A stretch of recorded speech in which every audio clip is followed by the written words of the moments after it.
Mobile पीछे रखे थोड़ा सा, मोबाइल पीछे रखे। मरवत साहब क्या कहेंगे आपकी गिरफ्तारी पे? मरवत साहब क्या कहेंगे? मरवत साहब क्या कहेंगे? हम खान के साथ खड़े हैं और मोबाइल पीछे रखे। इस वक्त पार्लिमानी लीडर ज़रताज गुलसता और उमर अयूब साहब अपोजिशन लीडर की गिरफ्तारी के लिए पार्लियामेंट हाउस के बाहर पुलिस की भारी नफरी मौजूद है। वो हर गाड़ी की चेकिंग कर रहे हैं ताकि पार्लियामेंट के इजलास ख़त्म होते ही MNAs के निकलना शुरू है तो पुलिस यहाँ पे अलर्ट खड़ी है और MNAs की गाड़ी की चेकिंग कर रहे हैं। उनकी गिरफ्तारी के लिए इस्लामाबाद पुलिस की भारी नफरी यहाँ पे तैनात किया गया है। यूसुफ खान साहब बाकी तमाम MNAs और असेंबली के गेट से गिरफ्तार करके किसी MNA को लेकर जाना कोई आर्मी, ये शर्म हया की बदतरीन मिसाल है, बर्बरियत की फस्तायत की बदतरीन मिसाल है।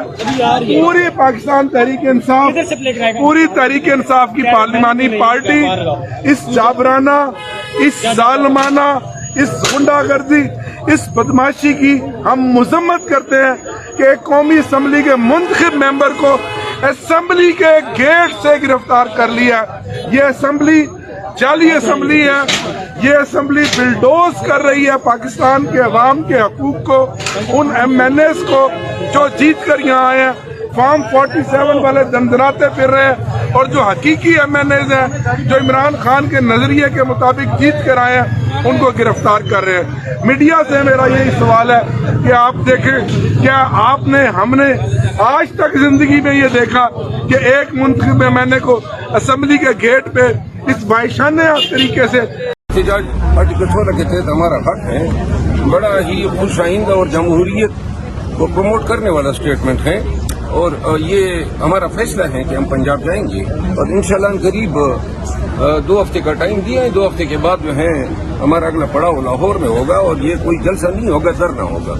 अच्छा मरवत साहब, कल जो है वो जैसे ही अलीमीन गंडापुर साहब ने कहा है कि हमने पंजाब जाना है तो मुस्लिम लीग नून कह रही है आपको इजाजत मिल गई थी, अब ये अटक वाला पुल क्रॉस करके देखे, हम देख लेंगे ये कैसे आते हैं। चले अगर जबान धमकी आमेज है तो अगर हम आ गए तो फिर क्या ये गाड़ी मुंडवाएंगे या मुंह से जो है वो लीन करें। सर मुझे बताइएगा कि अलीमीन गंडापुर ने जो कल जलसे में साफियों के खिलाफ जुबान इस्तेमाल की है, क्या वो काबिल कबूल है? किस तरह से किसी भी मतलब ये हाईलाइट उन्होंने नहीं किया था, वो किसके बारे में? अलीमीन खान का भी बहुत ही मजाक उड़ाया जाता है, तज़ीक उनकी भी हो रही है। ऐसी भी साफी हैं मीडिया पे जो उस दिन जब पुलिस ने मेरे ऊपर रेड किया तो जीव का एक साफी जो है वो बता रहा था कि मैं पुलिस को कह रहा हूँ मुझे गिरफ्तार करो। अब ये साफत है, ऐसी साफत को तो साफियों को भी प्रोटेक्शन नहीं देनी चाहिए, न प्रोटेक्ट करना चाहिए। और साफी खुद सोचे ना, मैं 12 दिन या 14 दिन हो गए हैं कि मुझे मीडिया पे बैन किया है, गैर कानूनी फेल है। अगर मीडिया इतना आजाद है, जमीर की आवाज पे लब्बे कहता है तो कोई चैनल मुझे क्यों नहीं दिखाता है? एक शादी खानजादा ने मुझे लिया, उसमें जुर्रत थी। बाकी ऐसे कई जफादरी साफी हैं जिन्होंने मुझे इनवाइट किया था अपने शोज में, लेकिन उन्होंने और मैं उनका नाम उनके एहतराम की वजह से नहीं लेता हूँ। तो ये साफियों का ये भी तो काम है ना। अभी इस्लामाबाद जलसे के हवाले से पूरा मीडिया जो लगा हुआ था और जो झूठ कह रहा था और सारी कोशिश इसी पे थी कि जलसे को जल्दी साबित करे, जबकि ये पाकिस्तान की तारीख सबसे बड़े जलसों में से एक जलसा। हम इससे मुतफिक है। एक चीज ये है कि ये इंटरनेशनली जलसा देखा जा रहा था, इंटरनेशनली जर्नलिस्ट जो पाकिस्तान का उसका क्या इमेज है?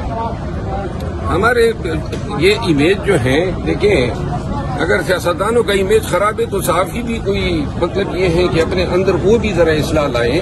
मैं उनके बयान की तायीद नहीं करता हूँ, लेकिन वो साफी हजरात जो खास एजेंडे पे लोगों की जो है वो कैरेक्टर असैसिनेशन कर रहे हैं, खुद मेरे हवाले से 20 दफा झूठ इलेक्ट्रॉनिक मीडिया पे बोला गया। अब ये कौन सी साफत है और कौन सी अखलाकियात इसको प्रोटेक्ट करने का हक देते हैं?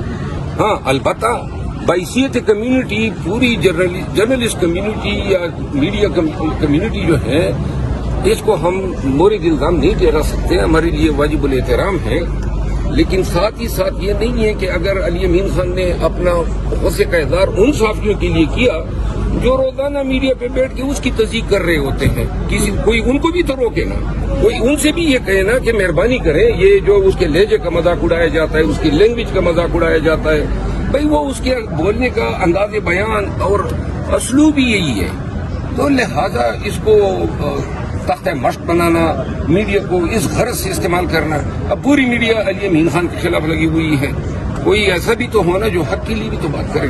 یمین کو معافی مانگنی چاہیے جن کی بھی آزادی ہوئی نہیں ہے، آپ کہہ رہے تمام صحافی ایسے نہیں پوری کمیونٹی کا تو سر بہتر یہ ہوتا ہے کہ آئندہ سے جس سے شکوہ ہو اس کا نام لے کے نے اس پہ کوئی ایڈریس کیا. اچھا مروت صاحب، جو آپ نے کل جلسہ کیا اس کے حوالے سے پولیس کی جانب سے ایک استغاثہ تیار کیا جا رہا ہے اور ایف آئی آر درج کی جا رہی ہے، تو آپ جہاں پنجاب میں جائیں گے ایف آئی آر کا سامنا کرنا پڑے گا، جلسہ کریں گے پھر ایف آئی آر ہوگی، ایک نئے مقدمات کی لسٹ ہوگی. ساری زندگی ایف آئی آروں میں گزری ہے، ہزاروں نہیں لاکھوں ایف آئی آر دیتے ہیں، تو کیا ایف آئی آر کیا پیتی کا شور کریں، جو ایف آئی آر یہ کرنا چاہتے ہیں، اور کب ایف آئی آروں کی پرواہ کی ہے. عمران خان خوش ہیں کل کے جلسے سے، مطمئن ہیں؟ عمران خان صاحب سے آج میری ملاقات نہیں ہوئی، ان قریب میں جاؤں گا. دیکھیں پاکستانیوں کو یہ سوچنا چاہیے، یہ کل کا جلسہ جس کی بتا رہے ہیں کہ اجازت دی تھی، آپ سب اگر میڈیا کے لوگ وہاں تھے تو آپ نے وہ کنٹینر نہیں دیکھے. پنڈی سے کتنے لوگ جلسہ گاہ پہنچ سکے، پشاور سے آنے والے قافلے پہ انہوں نے ٹیئر گیس کیا، الٹا پرچہ بھی انہیں پہ ٹھونک دیا اور کہا جی کوئی ایس پی جو ہے زخمی ہو گیا. وہ عوام آپ کے نہیں تھے جن کے سر ٹوٹے ہوئے ہیں، اور کیا قصور تھا، وہ اپنے جلسے میں آ رہے تھے، کیوں آپ ان کو نہیں جانے دے رہی؟ اسلام آباد کے راستے بند تھے، پنجاب کے راستے بند تھے، تمام راستے بند تھے. کے پی کا راستہ انہوں نے اس لیے بند نہیں کیا کہ ان کو پتا تھا کہ انہوں نے بندوبست سمیت آنا تھا. ٹھیک ہے. مروت صاحب کل آپ کی اسپیچ میں پہلی لائن میں بولی، جو لوگ سوچ رہے تھے کہ عمران خان کو مروت سے الگ کیا جائے گا یا مروت کو عمران خان سے الگ کیا جائے گا، تو یہ پہلے جملے کن کے حوالے سے آپ نے بولے؟ جن لوگوں کو پیغام دینا تھا وہ دے دیا. کیا قصور تھا، وہ اپنے جلسے میں آ رہے تھے، کیوں آپ ان کو نہیں جانے دے رہی؟ اسلام آباد کے راستے بند تھے، پنجاب کے راستے بند تھے، تمام راستے بند تھے. کے پی کا راستہ انہوں نے اس لیے بند نہیں کیا کہ ان کو پتا تھا کہ انہوں نے بندوبست سمیت آنا تھا. ٹھیک ہے. مروت صاحب کل آپ کی اسپیچ میں پہلی لائن میں بولی، جو لوگ سوچ رہے تھے کہ عمران خان کو مروت سے الگ کیا جائے گا یا مروت کو عمران خان سے الگ کیا جائے گا، تو یہ پہلے جملے کن کے حوالے سے آپ نے بولے؟ جن لوگوں کو پیغام دینا تھا وہ دے دیا.